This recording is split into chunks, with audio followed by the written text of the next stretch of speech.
नमस्कार दोस्तों, स्वागत है आपका आपके अपने news channel Jharkhand news network में। आइए जानते हैं आज की 25 मुख्य बड़ी खबरों को।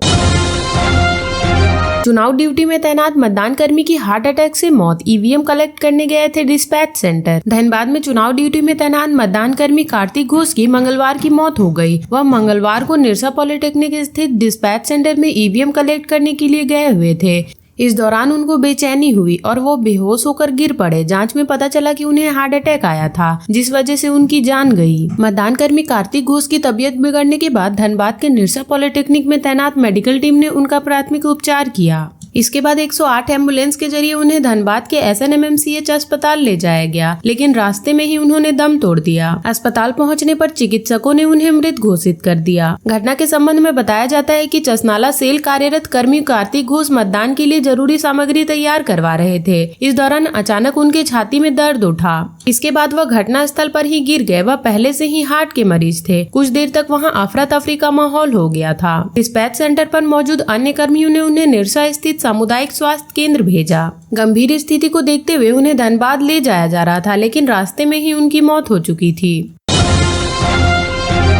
चक्रधरपुर के विधायक सुखराम के घर से 500 मीटर की दूरी पर चली गोली। पश्चिमी सिंहभूम जिले के चक्रधरपुर में दिन दहाड़े विधायक सुखराम उरांव के घर से 500 मीटर की दूरी में गोली चली है। गोली चलने के बाद पूरे इलाके में सनसनी फैल गई है। घटना चक्रधरपुर से टोकलो जाने वाले रास्ते श्यामरायडी गांव में हुई है। श्यामरायडी मोड़ पर गोली चलने की सूचना मिलने पर पुलिस पहुंची और जांच शुरू कर दी है। समाचार लिखे जाने तक पता नहीं चल पाया कि गोली किसने चलाई। यह भी मालूम नहीं हुआ कि गोली किस पर चलाई गई। घटना स्थल से पिस्टल की गोली और एक खोखा बरामद हुआ है। एक स्कूटी, एक मोटरसाइकिल और एक चप्पल भी घटना स्थल से बरामद हुआ है। अपराध की इस वारदात के बाद स्थानीय लोगों ने बताया कि श्यामरायडी मोड़ पर सब कुछ सामान्य था। 11:30 बजे के आसपास एक अज्ञात युवक की 2 युवकों से किसी बात पर तू मैं हो गई। देखते ही देखते बात इतनी बढ़ गई कि एक युवक ने गुस्से में आकर अचानक पिस्टल निकाल ली। उसने फायरिंग भी कर दी। गोली की आवाज सुनकर इलाके में भगदड़ मच गई। हमला करने वाला युवक और हमले में बाल बचे युवक भी भाग गए। घटना की सूचना पुलिस को दी गई। कुछ ही देर में पुलिस की टीम घटना स्थल पर पहुंची। पुलिस वालों ने मामले की पड़ताल शुरू कर दी है। सड़क किनारे पड़ी स्कूटी, बाइक और चप्पल के साथ साथ पिस्टल से चले कारतूस का खोखा पुलिस ने जब्त कर लिया है और थाने ले गई है। चक्रधरपुर के SDO नलिन कुमार मरांडी और थाना प्रभारी राजीव रंजन भी मौकाए वारदात पर पहुंचे। दोनों मामले की जाँच कर रहे हैं। पुलिस एक युवक को हिरासत में लेकर पूछताछ कर रही है, लेकिन मीडिया को कुछ बताया नहीं गया है। श्यामरायडी मोड़ बेहद व्यस्त सड़क है। यहाँ लोगों का आना जाना बना रहता है। आसपास कुछ दुकानें भी है। मौजूद इलाके में कोई बता नहीं पा रहा है कि गोली किसने और किस पर चलाई। पुलिस हर एंगल से मामले की जांच कर रही है। आपसी विवाद, चुनावी रंजिश, किसी भी संभावना से इनकार नहीं किया जा रहा है।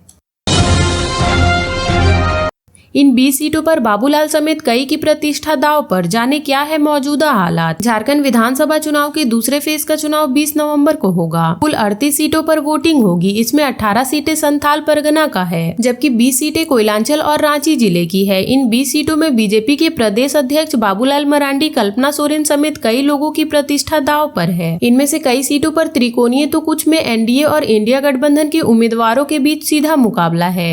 इन 20 सीटों पर फिलहाल क्या स्थिति है, आइए इनमें नजर डालते हैं। खिजरी सीट पर जमीनी मुद्दे को लेकर भाजपा व कांग्रेस के बीच टक्कर की उम्मीद है। शहरी और ग्रामीण आबादी वाली इस सीट पर जनता किसके पक्ष में फैसला सुनाएगी, कहना आसान नहीं होगा। चुनाव के अच्छे दिग्गज भविष्यवाणी करने से बच रहे हैं। कांग्रेस ने फिर विधायक राजेश कच्छप पर दांव खेला है। वहीं भाजपा के प्रत्याशी पूर्व विधायक राजकुमार पाहन है। दोनों जमीनी मुद्दे को लेकर जमीन तलाश रहे हैं। साल 2024 के लोकसभा चुनाव में खिजरी सीट पर JLKM प्रत्याशी के प्रदर्शन ने सबको चौंकाया था। सिल्ली विधानसभा सीट पर आजसू सुप्रीमो सुदेश महतो और झामुमो के अमित महतो की प्रतिष्ठा दांव पर लगी है। वहीं JLKM की ओर से देवेंद्र महतो के खड़ा होने से यहां अलग कोण बनता दिखाई दे रहा है। कांग्रेस प्रत्याशी ममता और आजसू की सुनीता चौधरी के बीच रामगढ़ विधानसभा में सीधी टक्कर है। इंडिया गठबंधन ने यहां के पूर्व विधायक ममता देवी को मैदान में उतारा है। NDA ने उनके खिलाफ उम्मीदवार सुनीता चौधरी को खड़ा किया है। ममता देवी कांग्रेस और सुनीता चौधरी आजसू से है। दोनों महिलाओं के बीच JLKM प्रत्याशी पुनेश्वर कुमार भी दम लगा रहे हैं। राज्य गठन के बाद आजसू की यहाँ मजबूत पकड़ रही है। चंद्र प्रकाश चौधरी के सीट खाली करने के बाद कांग्रेस यहां से जीती थी।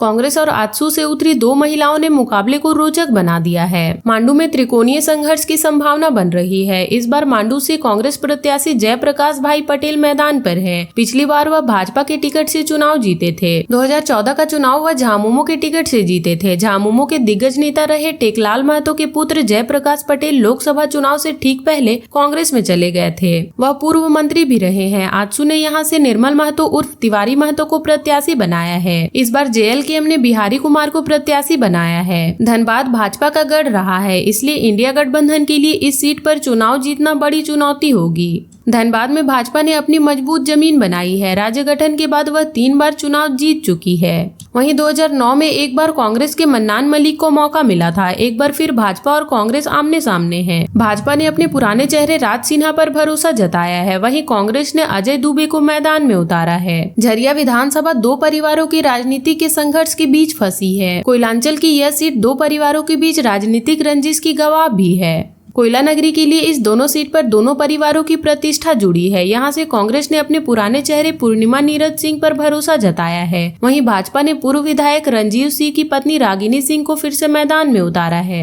बागनारा विधानसभा सीट पर कांग्रेस और भाजपा आमने सामने है। यह सीट बीजेपी के सांसद डूलू महतो की प्रतिष्ठा से भी जुड़ी हुई है। तो दूसरी तरफ कांग्रेस के लिए खाता खोलने के लिए चुनौती है। इस सीट से भाजपा सांसद डूलू महतो के भाई शत्रुघ्न महतो चुनावी मैदान में हैं। भाजपा को सिंदरी सीट बचाने के लिए भाकपा माले की कड़ी चुनौती मिल रही है। इंडिया गठबंधन में यह सीट माले के खाते में गई है। माले ने यहां से विधायक रहे आनंद महतो के पुत्र चंद्रदेव महतो को उम्मीदवार बनाया है। भाजपा के वर्तमान विधायक इंद्रजीत महतो की पत्नी तारा देवी को मैदान में उतारा है। इंद्रजीत महतो पिछले 3 वर्षों से बीमार चल रहे हैं। इस सीट पर JLKM ने उषा देवी को मैदान में उतारा है।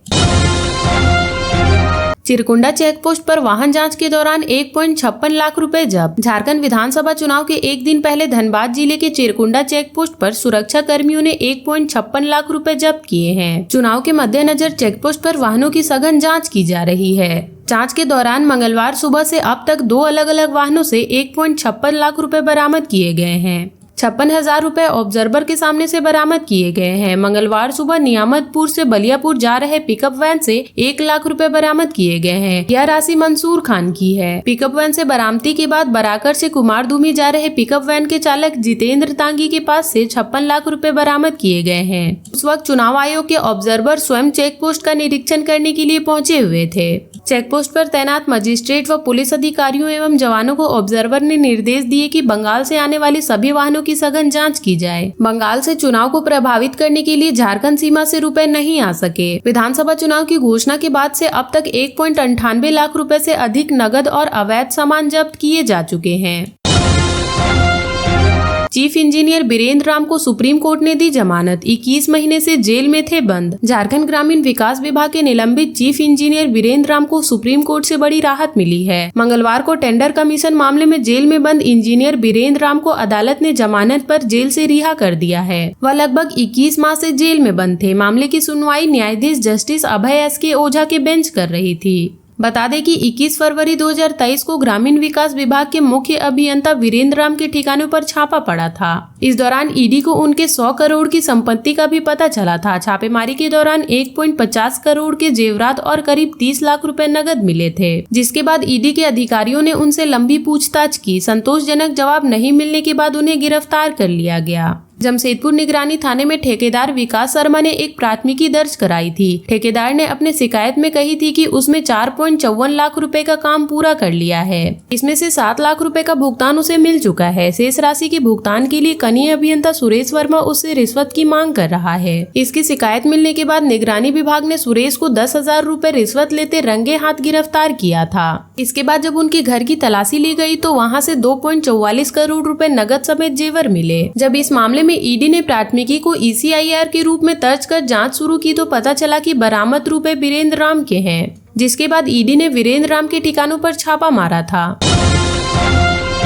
संथाल में सियासी घमासान, जाने 18 सीटों का हाल। 20 नवंबर को दूसरे चरण की 38 सीटों पर मतदान होने वाले हैं। इन 38 सीटों में से संथाल की 18 सीटों पर भी वोट डाले जाएंगे। 2019 के विधानसभा चुनाव में झामुमो ने संथाल परगना में कुल 9 सीटों पर जीत दर्ज की थी। कांग्रेस ने 5 और बीजेपी ने 4 सीटों पर जीत दर्ज की थी। झामुमो हमेशा संथाल परगना में मजबूत रही है। इस बार संथाल परगना में कौन बाजी मारेगा ये तो 23 नवंबर को मतपेटियां खुलने के बाद ही पता चल पाएगा। संथाल परगना इसलिए भी अहम हो जाता है कि सीएम हेमंत सोरेन इस क्षेत्र में चुनावी रण में उतरते हैं। झारखंड सरकार में मंत्री हफीजुल अंसारी को यहाँ भाजपा के गंगा नारायण सिंह से चुनौती मिल रही है। अंसारी के पिता हाजी हुसैन अंसारी मधुपुर के विधायक हुआ करते थे। कोरोना काल के दौरान उनका निधन हो गया था। इसके बाद अंसारी को मंत्री बनाया गया। चुनाव में वह मधुपुर से विधायक बने थे। यहाँ से पहले भाजपा के राज परिवार विधायक थे, मंत्री भी रहे थे। इस बार भाजपा ने उनको टिकट नहीं दिया है। दुमका सीट से 2019 के विधानसभा चुनाव में हेमंत सोरेन झामुमो प्रत्याशी के रूप में जीते थे।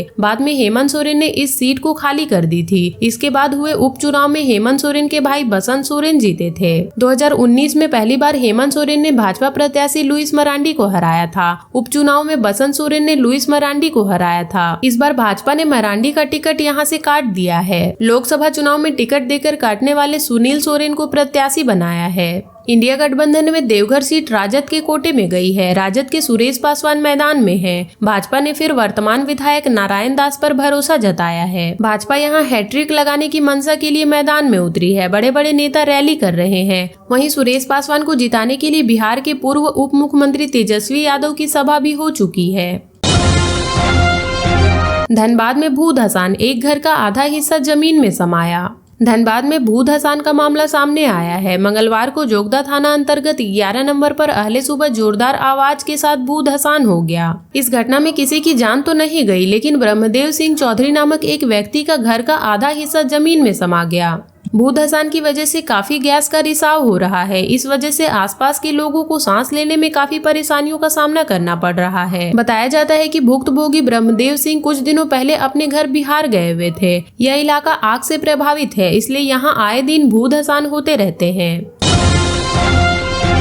झारखंड चुनाव की घोषणा से अब तक 198 करोड़ की अवैध सामान और कैश जब्त, सीईओ ने दी जानकारी। झारखंड में चुनाव की घोषणा के बाद से अब तक 198.12 करोड़ रुपए की अवैध सामग्री और कैश जब्त की गई है। आदर्श आचार संहिता लागू होने के बाद राज्य में अवैध खनिज और अवैध खनन में लगाई गई मशीनों को भी जब्त किया गया है। राज्य के मुख्य निर्वाचन पदाधिकारी के रवि कुमार ने यह जानकारी दी है। के रवि कुमार ने कहा कि दूसरे चरण के मतदान के लिए सोमवार शाम 5 बजे से मतदान तक साइलेंट पीरियड घोषित है। इस दौरान एग्जिट पोल, टीवी चैनल पर प्रत्याशियों के प्रचार से जुड़े विज्ञापन आदि पर मनाही है। प्रत्याशियों, राजनीतिक दलों, कार्यकर्ताओं और पोलिंग एजेंटों से साइलेंट पीरियड में चुनाव आयोग के निर्देशों का पालन करना होगा। के रवि कुमार ने सोमवार को सभी मान्यता प्राप्त राजनीतिक दलों के प्रतिनिधियों के साथ बैठक करते हुए कहा कि 20 नवंबर की शाम 5 बजे से पूर्व सभी प्रत्याशी मतदान केंद्रों के लिए काउंटिंग एजेंट का ब्यौरा संबंधित आरओ को उपलब्ध करा दें। प्रत्याशी और राजनीतिक दल काउंटिंग एजेंट को चुनाव आयोग के निर्देशों से अवगत करा दें।